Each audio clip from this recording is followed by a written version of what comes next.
नमस्कार, आप देख रहे हैं इंडिया वॉइस और मैं हूं आपके साथ पुष्पेंद्र चौधरी। कांग्रेस की जय हिंद यात्रा में जहां कांग्रेस के दिग्गज नेता शामिल हुए, तो वहीं दूसरी तरफ पार्टी के कुछ ऐसे नेता भी हैं जो अपने ही बड़े नेताओं पर सवाल खड़े कर रहे हैं। ऐसे में कांग्रेस 2027 में कैसे एकजुट होकर चुनाव लड़ेगी, इसको लेकर सवाल खड़े होने भी शुरू हो चुके हैं। 2027 के लिए बीजेपी और कांग्रेस ने अपनी कमर कसना शुरू कर दिया है। कांग्रेस के लिए चुनौती सत्ता पक्ष से लड़ने के साथ साथ कांग्रेस पार्टी के भीतर अलग अलग धड़ों में बैठे हुए नेताओं को भी एकजुट करना है। कांग्रेस ने हल्द्वानी में जय हिंद यात्रा का आयोजन किया, जो पूरे प्रदेश में संचालित हुई। लेकिन इस जय हिंद यात्रा के बाद भी कांग्रेस के नेता आपस में एक दूसरे के खिलाफ बयानबाजी करते हुए नजर आ रहे हैं। हम बात कर रहे हैं सल्ट से कांग्रेस के पूर्व विधायक रंजीत रावत की, जो कभी कांग्रेस की तत्कालीन हरीश रावत सरकार में हरीश रावत के हनुमान हुआ करते थे, लेकिन अब अपने नेताओं को बड़ी बड़ी नसीहतें दे रहे हैं, जिसे कांग्रेस के बड़े नेता तो ठुकरा रहे हैं, जबकि छोटे कार्यकर्ता उसे सही भी मान रहे हैं। कांग्रेस के पूर्व विधायक रंजीत रावत कहते हैं कि एसी कमरों में बैठकर मोबाइल चलाने से और कपल पार्टी देने से कांग्रेस मजबूत नहीं हुई, बल्कि राहुल गांधी की तरह सड़कों पर आकर कांग्रेस के कार्यकर्ताओं को एकजुट करने से पार्टी मजबूत होगी और सत्ताधारी दल का मुकाबला करने में मदद भी मिलेगी। तो वहीं बीजेपी भी कांग्रेस नेताओं की आपसी गुटबाजी को कांग्रेस के लिए खतरा बता रही है। बीजेपी कहती है कि कांग्रेस में शुरू से ही नेताओं का ऐसा ही इतिहास रहा है, जो अब बदल नहीं जा सकता। इस पूरे मामले को लेकर किसने क्या कुछ कहा है, एक बार आपको सुना दें। कि जय हिंद यात्रा सेना के सम्मान में निकाली गई है। जिस तरीके से सेना ने देश का मान बढ़ाने का काम किया है, दुश्मन के दांत खट्टे करने का काम किया है, कांग्रेस पार्टी पूरे देश के अंदर जय हिंद रैलियों का आयोजन कर रही है। और कल हल्द्वानी में कांग्रेस पार्टी की जय हिंद रैली थी सेना के सम्मान में। वहां पर अपार जन समूह अपने सैनिकों के सम्मान में उमड़ा और राजनीतिक मंच है, निश्चित तौर पर राजनीतिक बातें भी होंगी और ये समय संघर्ष का है। भारतीय जनता पार्टी की जो जनविरोधी नीतियां हैं, उससे प्रदेश की जनता त्रस्त है और कांग्रेस एकजुट होकर के इस समय भाजपा को पटकनी देने के लिए जमीनी स्तर पर काम कर रही है। भाजपा से यही हजम नहीं हो रहा और निश्चित तौर पर अगर कांग्रेस के नेता ये कह रहे हैं कि फेसबुक से काम नहीं चलेगा, जमीनी स्तर पर काम करने की आवश्यकता है, मजबूत होकर के है, जमीन पर संगठन की मजबूती के लिए काम करने की आवश्यकता है, तो मुझे नहीं लगता इसमें कोई बुराई होगी। इसे जो है आपस में द्वंद्व के रूप में ना देखा जाए, बल्कि मैं पार्टी की मजबूती के लिए नेता ये बात कह रहे हैं तो सकारात्मक रूप से इस बयान को लिया जाना चाहिए। देखिए, ऐसा है, कांग्रेस पूरी तरीके से अब कांग्रेस को अब अपना नाम खंड खंड पार्टी रख लेना चाहिए, क्योंकि पूरी तरीके से खंडित पार्टी हो चुकी है। काफल पार्टी करने से, खीरा पार्टी करने से, ककड़ी पार्टी करने से कभी भी पार्टी एकजुट नहीं होगी। इनको अपनी ही पार्टी में अपनी पार्टी करनी चाहिए, जिस प्रकार से सबको एकजुटता का संदेश अपने आप में देना चाहिए, क्योंकि जनता भी समझ चुकी है कि ये अपनों के ही दुश्मन हैं, तो ये हमारे क्या सगे होंगे। तो कांग्रेस पार्टी को पहले अपने आप को खंडित होने से बचाना चाहिए। और जिस प्रकार से इनके ही पार्टी के कार्यकर्ता इस चीज को बता रहे हैं, तो उससे ये साफ साबित होता है कि ये प्रामाणिकता के साथ ये बात साबित होती है कि ये पूरी तरीके से खंडित पार्टी है और लोगों के सामने अपना खंड परिचय दिखा रही है। और जय हिंद यात्रा और ये यात्रा वो यात्रा करके ये अपने आप को एकजुट दिखाने का प्रयास कर रही है, लेकिन ये अभी खुद में ही एकजुट अभी तक पूरी तरह नहीं हो पाए हैं। और आज इसी मुद्दे पर करेंगे चर्चा। चर्चा में शामिल होने के लिए हमारे साथ भारतीय जनता पार्टी से रविंद्र वाल्मीकि जी हैं और कांग्रेस पार्टी से शिषपाल बिष्ट जी हैं। आप दोनों मेहमानों का बहुत बहुत स्वागत है। सबसे पहले शिषपाल जी, आपके पास आना चाहूंगा। एक तरफ हरीश रावत जी की न्याय यात्रा चल रही है, दूसरी तरफ सेना के सम्मान में जय हिंद यात्रा कांग्रेस निकाल रही है, लेकिन आपसी जो बयानबाजी है वो रुकने से नहीं लगी। पूर्व विधायक आपके रंजीत रावत अलग ही कुछ कहने से लगे हुए हैं कि एसी रूम में बैठकर मोबाइल चलाने से, कपल पार्टी करने से कांग्रेस मजबूत नहीं होने वाली। राहुल गांधी की तरह जमीन पर उतरना पड़ेगा, सड़कों पर उतरना पड़ेगा। देखिए पुष्पेंद्र जी, आदरणीय राहुल गांधी जी कांग्रेस पार्टी के शीर्ष नेता हैं और निश्चित तौर पर जिस तरीके से वो जनता की आवाज उठा रहे हैं, जमीन पर मेहनत कर रहे हैं, कांग्रेस के कार्यकर्ताओं को उसी तर्ज पर मेहनत करनी चाहिए। अगर ये बात कोई नेता कह रहा है तो इसमें कोई बुराई नहीं है। और हरीश रावत जी जिस तरीके से पद यात्राओं के माध्यम से जनता की आवाज उठा रहे हैं, सरकार के भ्रष्टाचार की पोल खोल रहे हैं, और केंद्रीय नेतृत्व ने सेना के सम्मान में जय हिंद रैलियों का जो है आयोजन जिस तरीके से प्रादेशिक और राष्ट्रीय स्तर पर हो रहा है, ये भाजपा से हजम नहीं हो रहा है। भाजपा ये कह रही है कि कांग्रेस में अंदरूनी गुटबाजी है। अरे अपने गिरेबान में एक बार अगर भाजपा के नेता झांक लेते। पूर्व मुख्यमंत्री त्रिवेंद्र सिंह रावत जी लोकसभा में जिस तरीके से खनन के भ्रष्टाचार की पोल खोल रहे हैं, कभी भी भाजपा के सारे पूर्व मुख्यमंत्री, वर्तमान मुख्यमंत्री कभी एक मंच पर आपने देखे हों? बता दीजिए कोई ऐसा वाक्य। लेकिन कांग्रेस जब एकजुट होकर के एक मंच पे आती है, जनता की आवाज उठाती है, सैनिकों का सम्मान करती है, तो ये भाजपा से हजम नहीं होता। इसीलिए भाजपा के लोग जो है कांग्रेस में गुटबाजी की बात करते हैं। लेकिन कांग्रेस वास्तव में इस समय प्रदेश सरकार के भ्रष्टाचार की पोल खोल रही है, एकजुट होकर के जनता के बीच में जा रही है। कांग्रेस पार्टी समय जनपद स्तर पर प्रशिक्षण शिविर आयोजित कर रही है, और अब जो जन हिंद यात्राएं हैं ये विधानसभा स्तर पर भी होंगी, निचले स्तर भी होंगी, और ये भाजपा देख नहीं पा रही है। क्योंकि भाजपा के नेताओं ने जिस तरीके से सेना का अपमान किया है, चाहे वो कर्नल शौकिया कुरैशी का अपमान हो, चाहे इनके मध्य प्रदेश के उप मुख्यमंत्री जी का बयान हो, अन्य नेताओं के बयान हो, तो इससे भाजपा की किरकिरी हो रही है। जनता इनसे जवाब मांग रही है। तो नहीं शिषपाल जी बिल्कुल आपकी बात ठीक है। शिषपाल जी बिल्कुल आपकी बात ठीक है। और सेना को लेकर बीजेपी की तरफ से भी कुछ नेता ऐसे हैं जो बयानबाजी करने से लगे हुए हैं, कांग्रेस की तरफ से भी हैं जो बयानबाजी करने से लगे हुए हैं। लेकिन खैर वो मेरे हिसाब से सेना पर बात नहीं करनी चाहिए। हनी पाठक जी जो भारतीय जनता पार्टी से हैं वो कहती हैं कि कांग्रेस को अब अपना नाम बदलकर खंड खंड पार्टी कर लेना चाहिए। देखिए ये भाजपा की बौखलाहट वाला बयान है, क्योंकि कांग्रेस पार्टी इस समय प्रदेश के हर क्षेत्र की आवाज को उठा रही है, एकजुटता से उठा रही है, रैलियों का आयोजन कर रही है, प्रशिक्षण शिविर आयोजित कर रही है। तो ये भाजपा से देखा नहीं जा रहा, क्योंकि भाजपा की पोल पट्टी जनता के बीच में खुल रही है। कांग्रेस की जो एकजुटता है वो भाजपा से बर्दाश्त नहीं हो रही है। और भाजपा जो है इस समय टुकड़ों में बटी हुई है। उन्हीं के पूर्व मुख्यमंत्री वर्तमान सरकार के भ्रष्टाचार की पोल खोल रहे हैं, लोकसभा में सवाल खड़े कर रहे हैं।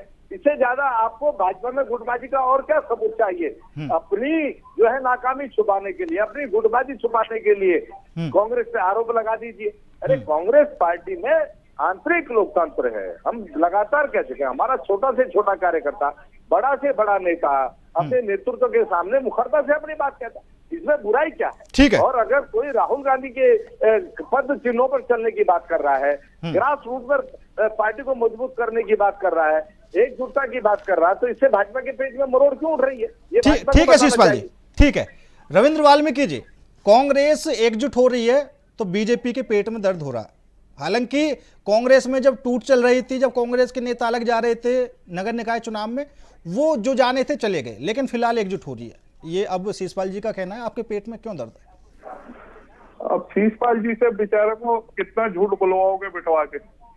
ये एक सज्जन आदमी है, अपनी पार्टी का पक्ष मजबूत रखते रखते वो बेचारे कई बार अटके भटके, लेकिन फिर भी वो जो है लगातार कहते चले गए कि कांग्रेस एकजुट है। अब इतनी एकजुटता है कि जय हिंद यात्रा में एक बार ये सब मिलजुल के जय हिंद नहीं कह सके, वहां पे एक दूसरे की पुल पट्टी खोलने में लग गए।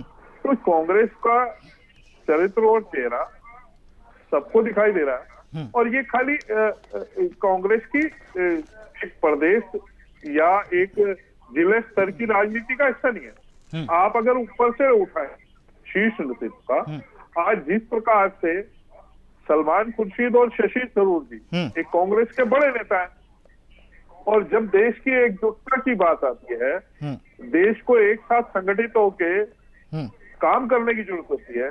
जब देश युद्ध की स्थिति में खड़ा है, जब देश में युद्ध चल रहा है, तो तब जिस तरीके के बयान ये अपने नेताओं के खिलाफ देते हैं, आप मुझे बताइए ना कहाँ एकजुटता? शशि थरूर जी और सलमान खुर्शीद जी जहां भारत का पक्ष रखने के लिए एक विपक्ष की टीम जो है केंद्र द्वारा जो पूरे विदेशों में भेजी गई है वो है रख रही है जिस प्रकार का पक्ष, और इनके नेता उनके ऊपर उंगली उठा रहे हैं। तो यहाँ तो एक परिवार का व्यक्ति जो कहेगा वो सही है। अगर उसने दिन में रात कह दी तो इन्हें सबको रात कहनी पड़ेगी। ये बेचारे कुछ नहीं अपनी तरफ से कह सकते। ठीक है, यही इनका आंतरिक लोकतंत्र है। ठीक है, इसको ये अपना आंतरिक लोकतंत्र कहते हैं। ठीक है, ठीक है, ठीक है। शिषपाल जी, सेना के सम्मान में आपने जय हिंद यात्रा का तो आयोजन किया, लेकिन वहां पर राजनीति होने लगी। जो आपके खुद के नेता हैं वो एक दूसरे के खिलाफ बयानबाजी करने लगे। लेकिन अगर हम देखें, शशि थरूर भी आपकी पार्टी के सांसद हैं। सेना के सम्मान में आप यहाँ पर तिरंगा यात्रा निकालते हैं, ठीक है।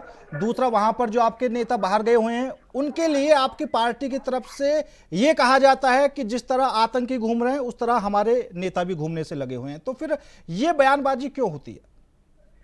देखिए, जिस तरीके से भारत सरकार ने सांसदों के डेलीगेशन विभिन्न देशों में भेजे भारत का पक्ष रखने के लिए, और एक राजनीतिक प्रोटोकॉल होता है, जिस राजनीतिक दल से डेलीगेशन में प्रतिनिधि भेजे जाते हैं, सांसद भेजे जाते हैं, उस दल की राय मांगी जाती है। कांग्रेस पार्टी ने जिन सांसदों का नाम भेजा था, सरकार ने उसमें राजनीति की उन लोगों को नहीं भेजा।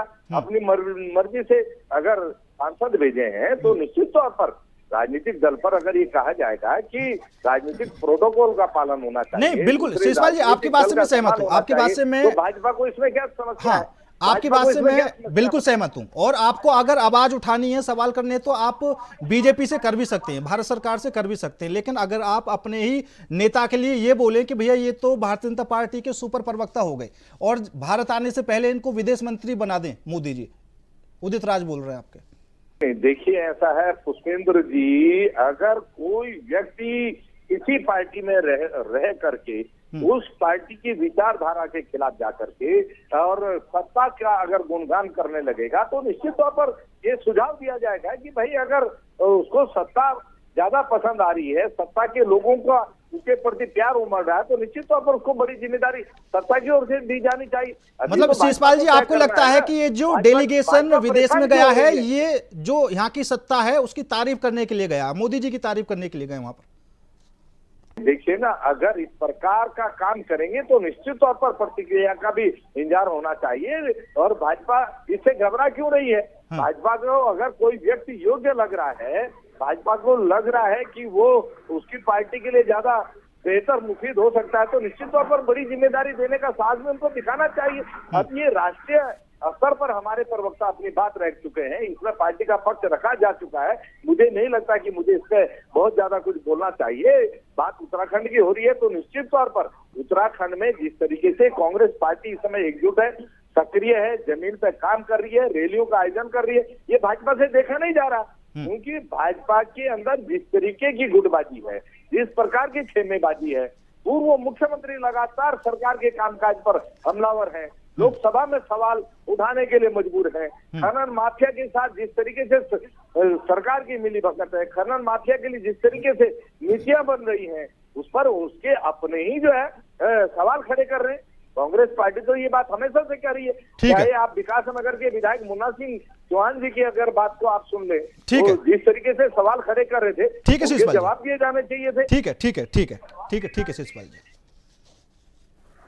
रविंद्र जी, क्योंकि बीते कुछ दिनों में देखने को मिला है, एक तो हरीश रावत जी की तरफ से यह साफ कर दिया गया है कि वो अब की बार 2027 का विधानसभा चुनाव नहीं लड़ेंगे, लेकिन कांग्रेस पार्टी को लड़ाएंगे, रणनीति बनाएंगे और एक मजबूत रणनीति बनाएंगे। उन्होंने साफ तौर पर कहा कि जो मेरा लक्ष्य है वो ये है कि भारतीय जनता पार्टी को उत्तराखंड से उखाड़ फेंकना। अब उसके लिए उन्होंने जो एक तरह से फॉर्मेट तैयार किया है, वो साफ तौर पर भारतीय जनता पार्टी को और जो नेता है उनको चैलेंज भी करते हुए दिखाई दे रहे हैं कि भैया पहले तो ये बताइए, मैंने कब जुमे की छुट्टी का कहा था, मैंने कब मुस्लिम यूनिवर्सिटी का कहा था, और डंके की चोट पर कह रहे हैं कि भारतीय जनता पार्टी का कोई नेता सबूत तो दिखाए। अब देखिए, माननीय हरीश रावत जी एक बड़े नेता है, मैं उनका सम्मान करता हूँ, लेकिन वो कांग्रेस को मजबूत करने के लिए काम नहीं कर रहे। वो अपने बेटे और बेटी के लिए सीटें निश्चित करना चाहते हैं कि किसी भी तरीके से 2027 में उनका बेटा सेट हो जाए और उनकी बेटी सेट हो जाए। उनसे कोई लेना देना नहीं है कांग्रेस का। और रही बात, देखिए जिस प्रकार से रणजीत रावत जी का दर्द चलता, और ये आज नहीं झलका दर्द, 2024 के चुनाव में जिस प्रकार से टिकट उनका काटा गया, उनकी सीट बदली गई, और फिर जब वो हारे उसके बाद उन्होंने पहली बार, अगर आप याद करेंगे, 3 दिन बाद ही उन्होंने बयान दिया था और कई चैनलों पे उसमें बहस भी हुई थी कि किस प्रकार से उनको हराने का किस प्रकार से काम किया गया। तो ये कहीं ना कहीं ये दर्द जो है ये प्रदेश के प्रत्येक नेता के दिल में है। और जब जब कोई ऐसा मंच सजता है, ये मंच तो जाते हैं जय हिंद भारत का, लेकिन वहां वो अपना दर्द बताते हैं। अरे कि भाई हमारा दर्द सुनो ना, आप क्या चक्कर में पड़े, क्योंकि इन्हें ना तो भारत से लेना देना ना उत्तराखंड से लेना देना, कांग्रेस को सिर्फ अपने से और अपने परिवार से लेना देना। और अभी भी जो जिस प्रकार से शीशपाल जी व्यक्तिगत रूप में एक बढ़िया व्यक्ति है, ये पुराने खाटी विचारधारा के हमारे व्यक्ति हैं, लेकिन ठीक है कांग्रेस में चले गए, आज कांग्रेस का पक्ष रख रहे हैं, लेकिन ये ठीक से बैलेंस करके रख नहीं पाते, क्योंकि ये पुराने चटुकार नहीं है परिवार के, ये बेचारे नए नए बने हैं, अभी ताजे हैं। अभी देखिए इनका कहना यह है कि कांग्रेस का कौन जाएगा डेलीगेशन ये परिवार तय करेगा। अरे भाई परिवार कैसे तय करेगा? हमेशा तय ऐसा आदमी होता है, आज अगर शशि थरूर और सलमान खुर्शीद जी गए तो एक वह भारत को समझने वाले नेता हैं, जो विदेश नीति को समझते हैं, जो भारत को समझते हैं, जो भारत की सैन्य ताकत को समझते हैं, जो भारत के पक्ष को रखने में सक्षम है। आप क्या सोच रहे थे राहुल गांधी जी को भेज देते, जिन्हें एक जिले की नॉलेज नहीं है? मैं आपको दावे के साथ कह सकता हूं, अगर राहुल गांधी जी जिस सीट से चुनाव लड़ते हैं और लंबे समय तक लड़े, उस पूरे जिलों में उस लोकसभा की सारे जिलों के नाम बता दे तो मैं मान जाऊंगा, कितनी तहसील है वो बता दे मैं मान जाऊंगा। नहीं लेकिन तो नहीं रविंद्र जी, अब की बार लोकसभा का चुनाव उन्होंने डंके की चोट पर जीता। वैसे ठीक है, देखिए चुनाव जीतना और नॉलेज का होना, मैं चुनाव जीतने के लिए लोकतंत्र की प्रणाली में बिल्कुल भी कतई रूप से कोई वो नहीं है। जनता ने जिताया, जनता सर्वमान्य है, जनता ने उन्हें वोट दिया, उनको दिया है, वो माननीय लोकसभा के सदस्य है, विपक्ष के नेता है, लेकिन बात है जानने की, वो अभी पूरे तरीके से पूरे भारत को नहीं जाने। आप कह रहे कि विदेश में उनको वो चले जाते वहां नहीं, देखिए रविंद्र जी, वो आपकी अपनी सोच है, राजनीति में कौन किसके बारे में क्या सोचता है सबका अपना अपना मत है, लेकिन भारत जोड़ो यात्रा के दौरान जो देखा गया, मुझे तो लगा कि वो शायद पहुंचे हैं उन लोगों तक जिन लोगों तक कोई नहीं पहुंचा। देखिए बहुत अच्छी बात है पुष्पेन जी, बहुत अच्छा प्रश्न किया आप, लेकिन आप इसके पीछे दूसरा आंकड़ा भी देखेंगे, जिस जगह से राहुल गांधी की भारत जोड़ो यात्रा निकली उन जगहों पे इनका प्रदर्शन कहीं ना कहीं बहुत निचले स्तर पे था। हाँ, नहीं ये बिल्कुल, ये सवाल मैं कांग्रेस पार्टी से कर भी चुका हूं कि भैया जहां पर आप मजबूत हैं, आप भारत जोड़ो यात्रा के दौरान वहां पर ज्यादा समय दे रहे हैं, लेकिन जहां पर आपका वजूद नहीं है, आपकी पार्टी कमजोर है, वहां पर आप मात्र कुछ घंटों में, एक दिन में ही निकलने से लगे हुए हैं। तो बात ठीक है, लेकिन मेरा कहना यही था कि जो तस्वीरें देखने को मिली वहां पर, वो काफी अच्छी तस्वीरें थी। नहीं देखिए पब्लिक दो तरीके से आती है। हम भी कई बार जब राहुल गांधी आते हैं, यार चलो राहुल गांधी को ही देख लेते हैं। एक लोगों के बीच में होता है कि देखना और वोट देना, दोनों में फर्क है। और वोट कैसे देते हैं, आज की देश की जनता इतनी समझदार हो चुकी है, वो अपने सारे कामों को उंगलियों पे गिन के रखती है कि भैया तुमने क्या क्या वादा किए थे और क्या क्या किया, और इसका मेरी जीवन शैली पे क्या परिवर्तन आया, उसके आधार पे जनता वोट देती है। आज की जनता, भारत की जनता, ठीक है शीशपाल जी, अभी रविंदर जी ने जो एक बात कही कि कुछ लोग देखने के लिए आते हैं, ठीक है, वोट देने वाले लोग अलग रहते हैं, तो कहीं ना कहीं मुझे ये सवाल थोड़ा सा अच्छा लगा, क्योंकि राहुल गांधी जी अगर कहीं पर भी चुनाव का प्रचार करते हैं, ठीक है, तो उनकी रैली में, उनकी जनसभा में रिकॉर्ड तोड़ पब्लिक आती है, ठीक है, लेकिन जब वोटिंग का टाइम आता है तो आखिर क्यों असर नहीं छोड़ पाते वो अपना? अगर हम ताजा दिल्ली इलेक्शन की बात करें तो वहां पर एक भी सीट नहीं जीत पाए। पुष्पेंद्र जी, अगर राहुल गांधी जी की रैलियां जनता पे प्रभाव ना छोड़ती तो इस समय जो लोकसभा में भाजपा के हालात है वो ना होते। 44 से 99 पर कांग्रेस पार्टी नहीं पहुंचती, और दूसरी बात, आप ही की डिबेट में आज भाजपा के प्रवक्ता ने कम से कम ये तो स्वीकार किया कि चोरी छिपे ये भी राहुल गांधी जी को सुनने जाते, देखने जाते हैं। ये राहुल गांधी जी की स्वीकार्यता का प्रमाण है। और दूसरा, अभी अभी इन्होंने आप ही की डिबेट में सलमान खुर्शीद जी की तारीफ के कसीदे बड़े, शशि थरूर जी की तारीफ के कसीदे बड़े, पुरानी डिबेटें उनकी उठा लीजिए भाजपा के प्रवक्ताओं की। शशि थरूर जी में इनको जो है तमाम कमियां नजर आती थी, सलमान खुर्शीद में इनको भ्रष्टाचारी नजर आता था, ईडी उनके पीछे पड़ी हुई थी। लेकिन देर से सही इन्हें कांग्रेस के नेताओं में जो है योग्यता नजर आ रही है, उनमें गुण नजर आ रहे हैं, उनकी जो है ताकत को ये पहचान रहे हैं। और देर से सही ये जो है देश की जो राजनीतिक बहुलता है, इस देश के लोकतंत्र की जो खूबसूरती है, उसमें भाजपा आगे बढ़ रही है, तो इसमें कोई बुराई नहीं है। लेकिन जहां तक उत्तराखंड की बात है, क्योंकि भाजपा के प्रवक्ता उत्तराखंड की राजनीति से ध्यान भटकाने का भरसक प्रयास करते हैं, वो राहुल गांधी की योग्यता पे सवाल खड़े करते हैं, जो जिनकी योग्यता पर देश सवाल नहीं खड़े कर पा रहा है, जिनकी डिग्री पे सवाल खड़े हैं, जिनकी डिग्री संदिग्ध है, जिनकी योग्यता संदिग्ध है, उनमें इनको योग्यता नजर आती है। तो ये भाजपा का चाल चरित्र चेहरा है। वासपा यूनिवर्सिटी के लोगों से इससे ज्यादा और कोई उम्मीद भी नहीं की जा सकती। उत्तराखंड में इस समय भाजपा के भ्रष्टाचार की पोल कांग्रेस पार्टी खोल रही है। जनता भाजपा के भ्रष्टाचार के खिलाफ खड़ी हुई है। भाजपा से जो है बेटियों की सुरक्षा पे सवाल किए जा रहे हैं, पलायन को ये रोक नहीं पा रहे हैं, बेरोजगारों को रोजगार नहीं दे पा रहे हैं, अग्निवीर योजना से पहले ही प्रदेश का नौजवान नाराज है। तो भाजपा चौतरफा घिरी भी है, अपने ही जो है भाजपा पे भ्रष्टाचार के आरोप लगा रहे हैं।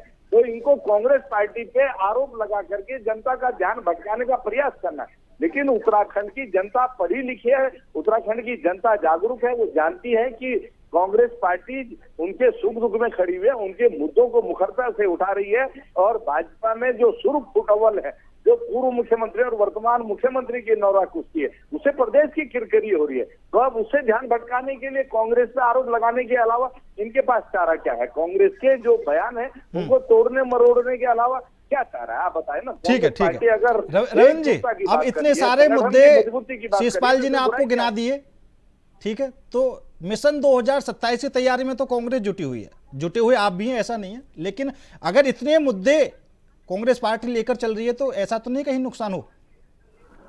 नहीं, देखिए पुष्पेन जी, मैं सही कह रहा हूं कि बहुत अच्छी बात कर रहे हैं हमारे साथी प्रवक्ता, लेकिन जब इनकी बड़ी रैलियां होती हैं, मंच पे रैली होती है, तब कहाँ चले जाते हैं भाई? वहां तो ये मुद्दे उठाते नहीं, वहां तो ये एक दूसरे को गरियाने में लग जाते हैं। ये तो बेचारे अच्छी बात कर रहे हैं कि हम बेरोजगारी की उठाएंगे, हम इसकी उठाएंगे, हम उसकी उठाएंगे, लेकिन वहां क्या हो जाता है? वहां क्यों एक दूसरे को गरियाने लगते हैं? देखिए, इनका कहीं से कहीं तक कोई मुद्दा नहीं है। आज भाजपा के नेता पक्ष का भी काम करते हैं और विपक्ष का भी काम करते हैं। अभी मुन्ना चौहान जी का नाम लेते हैं, हाँ हम उठाते हैं, हमारे अगर कोई अधिकारी, कोई कर्मचारी, कोई विभाग गलत तरीके से काम करता है, उसकी आवाज हमारे नेता उठा रहे हैं, क्योंकि हम सत्ता पक्ष भी और विपक्ष का भी कहीं ना कहीं काम करते हैं, क्योंकि जनता से जुड़े मुद्दे तो इन्हें उठा ही नहीं पा रहे। ये तो सिर्फ आपसी लड़ाई में लगे हुए हैं, एक दूसरे की टांग खिंचाई में लगे हुए। मतलब ये बात तो आप मानते हैं कि जो मुद्दे शिषपाल जी ने बताए वो मुद्दे हैं, अभी जिंदा हैं उत्तराखंड में? नहीं, देखिए, मैं ये नहीं कह रहा कि जिंदा है या नहीं है। आज अगर ऐसी जिंदा वाली स्थिति होती तो भारतीय जनता पार्टी को सेकंड टाइम इतने % बहुमत से मुझे नहीं लगता कि जनता साथ देती। अभी निगम का ताजा उदाहरण, निगम के पूरे उत्तराखंड में पूरा सिनेरियो निकालेंगे, पूरा रिजल्ट निकालेंगे, तो भारतीय जनता पार्टी को किस प्रकार से, और ये मुद्दे आज से नहीं है, 2017 से, ये 14 से, ये हर चुनाव में, ये चाहे लोकसभा का चुनाव हो चाहे विधानसभा का चुनाव, ये सेम मुद्दे सारे उठा के लाते हैं। लेकिन चूंकि मुद्दे ये है नहीं, ये सिर्फ एक आर्टिफिशियल मुद्दे बनाना चाहते हैं जो जनता से कहीं भी नहीं जुड़ा। देखिए, मुद्दा वही काम करता है जो जनता के बीच में से हो। आप मेरे कहने से, आपके कहने से कोई फर्क नहीं पड़ता। आप कितना भी कहते रहो, आप कितना भी शोर मचाओ कि जी बेरोजगारी होगी, ठीक है भाई, जनता शिषपाल जी, ये आर्टिफिशियल मुद्दे हैं, इसलिए जनता वोट करती है। ठीक है, शिषपाल जी से जवाब ले लेते हैं। शिषपाल जी, देखिए, देखिए पुष्पेंद्र जी, इन्होंने अभी नगर निकाय चुनाव का जिक्र किया। नगर निकाय चुनाव में भारतीय जनता पार्टी की दुर्गति उत्तराखंड में हुई है। किसी छुपी ने मात्र 10 नगर निगम जीत करके ये इतरा रहे हैं। ये नहीं देखे कि तमाम नगर पंचायतें, नगर पालिकाओं में कांग्रेस ने जीत का परचम फहराया। इनसे ज्यादा तो निर्दलीय जीत करके आ गए। तब भी इनको जो है शर्म नहीं आ रही कि जनता इनको सबक सिखाना चाहती है। ये जो है मरोड़ करके जो है करना चाहते हैं। उपचुनाव उत्तराखंड में हुए भाई, मंगलोरकर बद्रीनाथ का दोनों उपचुनाव आपने हारे। आप किसी तरह से बागेश्वर का उपचुनाव जीत के गिरते पड़ते, आपकी 12,000 की लीड थी 2022 में। आपके उपचुनाव में मात्र 2,500 से वो सीट तो ये गिरते पड़ते में क्या है? 25,000 आपको सबक सिखाना चाहती है, उतारना चाहती है। लेकिन आप सत्ता के अहंकार में हैं, आप अहंकार को नहीं छोड़ रहे, जनता की आवाज को नहीं सुन रहे। बेरोजगारों पर लाठियां बरसाने का जो आपने काम किया है, बेरोजगारों पर मुकदमे दर्ज करने का जो आपने काम किया है, बेटियों के साथ जो बलात्कार की झड़ियां राज्य में लगी हुई है, एनसीआरबी का डाटा आप उठा करके देख लीजिए। 9 हिमालयी राज्यों में महिला अपराधों में नंबर 1 पर खड़े हैं। ये किसकी देन है भाई? कौन सा राम राज्य इस राज्य में चल रहा है? अगर बेटियां निर्भीक होकर के घर से बाहर नहीं निकल सकती, वो अपने सपनों को पूरा नहीं कर सकती, और ज्यादातर बलात्कार के मामलों में भाजपाइयों के नाम क्यों है? ठीक है शीशपाल जी, रविंद्र जी, समय कम है और आप दोनों ही मेहमानों का बहुत बहुत धन्यवाद मेरे साथ इस खास चर्चा में जुड़ने के लिए। लेकिन उत्तराखंड की सियासत आखिर किस मोड़ पर पहुंचेगी, क्योंकि मिशन 2027 को लेकर कांग्रेस और भारतीय जनता पार्टी दोनों ने ही कमर कस ली है। फिलहाल मेरे साथ इस खास पेशकश में इतना ही। नमस्कार।